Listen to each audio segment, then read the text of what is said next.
नमस्कार दोस्तों, हाल ही में सरकार ने अग्निपथ स्कीम लॉन्च की है।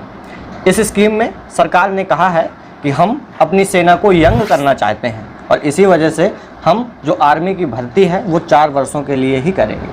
इसमें हम 17.5 से 23 वर्षों तक के युवाओं को भर्ती करेंगे जो कि 4 साल तक अपनी सर्विस देंगे।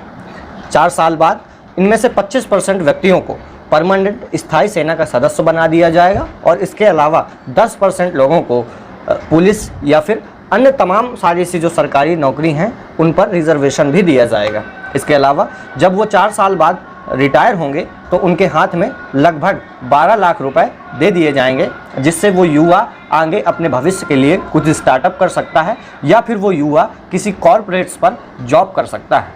सरकार का मानना है कि जब 25-26 साल की उम्र में वो युवा रिटायर होगा तो वो वेल डिसिप्लिन्ड होगा, वो मैच्योर होगा और उसके अंदर पोटेंशियल होगा, वो किसी भी चीज़ को समझने में सक्षम होगा और अपने भविष्य के लिए कोई भी निर्णय करने में भी सक्षम होगा। सरकार ने बहुत सारे अच्छे तर्क दिए, जिनमें से एक सबसे प्रमुख तर्क ये है कि सरकार अपनी आर्मी को यंग करना चाहती है। हमारे देश की जो आर्मी है उसकी औसतन उम्र 32 वर्ष है। सरकार का मानना है कि हमें 2040 से 50 तक इसको औसतन 26 वर्ष तक लेके जाना है और इस वजह से ये निर्णय हमारे लिए बहुत महत्वपूर्ण है।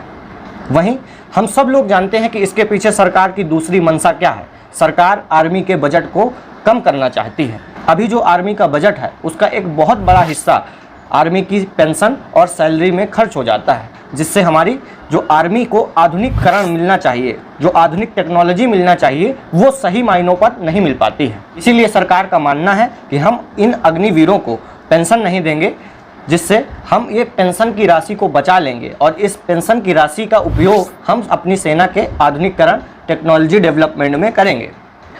ये बात भी कुछ हद तक ठीक है। हमें ज़रूरत है कि हम अपनी सेना का आधुनिकीकरण करें, उसके लिए अगर हमें पेंशन में कटौती करनी चाहिए तो वो भी ज़रूरी है। लेकिन क्या हमें ये कटौती केवल आर्मी के पेंशन से ही करनी चाहिए? अगर सरकार वास्तव में अपनी आर्मी में सुधार करना चाहती है तो सरकार के पास और भी कई सारे विकल्प हैं जिनके माध्यम से सरकार अपनी सेना का आधुनिकीकरण कर सकती है। हमारे देश में कोई व्यक्ति अगर एक दिन के लिए भी MP या MLA बन जाता है तो उसको आजीवन पेंशन और भत्ते तमाम सारे मिलते हैं। क्या इन पर कटौतियाँ नहीं की जा सकती हैं? एक आर्मी का जवान होता है जो दिन रात हमारी रक्षा करता है, माइनस के टेम्परेचर हो या फिर प्लस का बहुत ज़्यादा टेम्परेचर हो, वो हमेशा 24 घंटे दिन रात हमारे लिए खड़ा रहता है और इन्हीं की वजह से हम अपने आप को सुरक्षित महसूस करते हैं।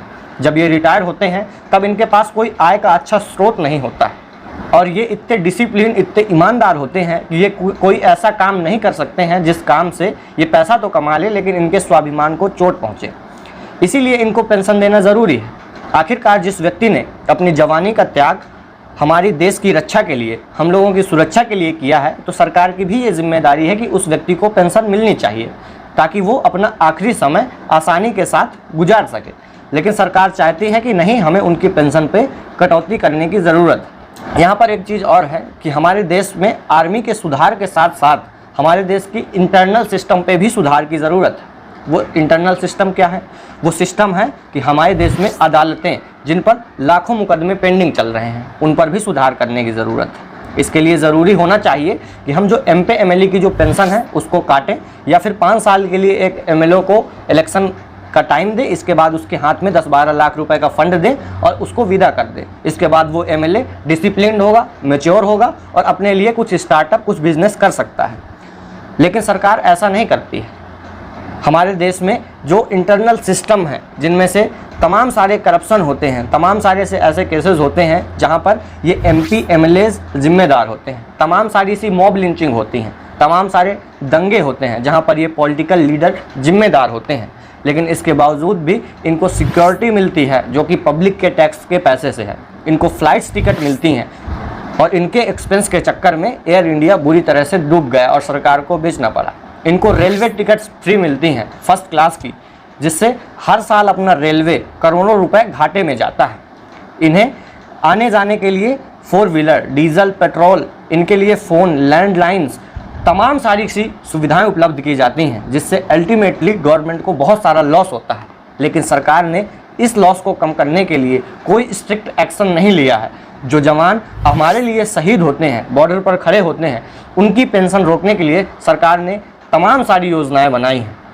हालांकि आपने पहली बार सुना हो इस योजना को, लेकिन आपको पता होना चाहिए कि ये योजना काफ़ी पिछले लंबे समय से चल रही है और ये बातचीत भी काफ़ी लंबे समय से चल रही है, जब सरकार ने 3 साल के लिए आर्मी की भर्ती का ऐलान किया था। इस योजना का ट्रायल हुआ। ट्रायल होने के बाद कई सारे से जो सीनियर्स ऑफिसर्स थे, उनकी सहमति के बाद इस योजना को लॉन्च किया गया। यहाँ पर कई सारे से नवयुवा इस बात से भी नाराज़ हैं कि आखिर ऐसा वो कौन सा क्राइटेरिया होगा कि हम उनमें से 25% लोगों को परमानेंट नौकरी का सदस्य बनाएंगे और फिर इसके बाद हम कहाँ जाएंगे। वो युवा सोच रहे हैं कि सरकार ने कोई ऐसा प्लान नहीं बताया है जिस प्लान के तहत वो युवा इंश्योर हों अपने फ्यूचर सिक्योरिटी को लेकर कि हमें बाद में किसी नौकरी में भटकने की ज़रूरत नहीं है। हम 4 साल बाद यहाँ से रिटायर होंगे और इसके बाद हमारी गवर्नमेंट हमको इस सेक्टर पर डाल देगी। ऐसा सरकार के पास कोई प्लान नहीं है। इस दंगे की जो सबसे प्रमुख वजह है, उनमें से सबसे एक मुख्य वजह यह है कि जो सरकार का सिस्टम है वो ट्रांसपेरेंट नहीं है। सरकार ने जनता के साथ किसी भी प्रकार की पारदर्शिता को व्याख्यायित नहीं किया है। सरकार ने अपने फ़ायदे तो तमाम गिनाए हैं, लेकिन सरकार ये मानने को तैयार नहीं है कि इससे वास्तव में हमें कुछ नुकसान भी हैं। आप सोचिए, अगर आपको मैं 4 साल के लिए किसी भी नौकरी पर नियुक्त करूं और आपको पता है कि 4 साल बाद आपको इस नौकरी को छोड़ना है, तो आपकी फर्स्ट प्रायोरिटी क्या होगी? क्या आप इस नौकरी को लगन से करेंगे या फिर आप उस 4 साल के बाद क्या करेंगे? आपका पूरा ध्यान उस बात पर केंद्रित होगा।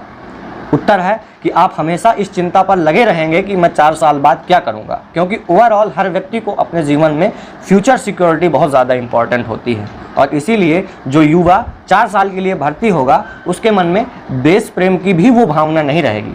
वो सोचेगा कि आखिर मैं क्यों मरूं, मैं तो 4 साल के लिए ही हूँ, मैं क्यों बॉर्डर पर लड़ूं, मैं 4 साल के लिए ही हूँ, इसके बाद तो मैं वैसे भी किसी दूसरे सेक्टर में काम करने वाला हूँ, इतने में क्यों मैं शहीद हूँ।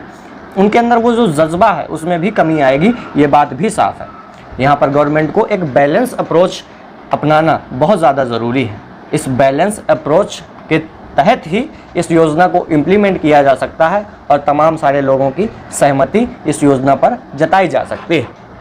उम्मीद है कि ये बातें आपको समझ में आई होंगी और अगर आप आर्मी ऑपरेशंस कैसे करती है, रॉ अपने ऑपरेशंस कैसे कर सकती है, तो इसके लिए मैं आपको रॉ एक ऑडियो बुक है रिकमेंड करना चाहूँगा। ये ऑडियो बुक आपको कुकू FM पर मिल जाएगी।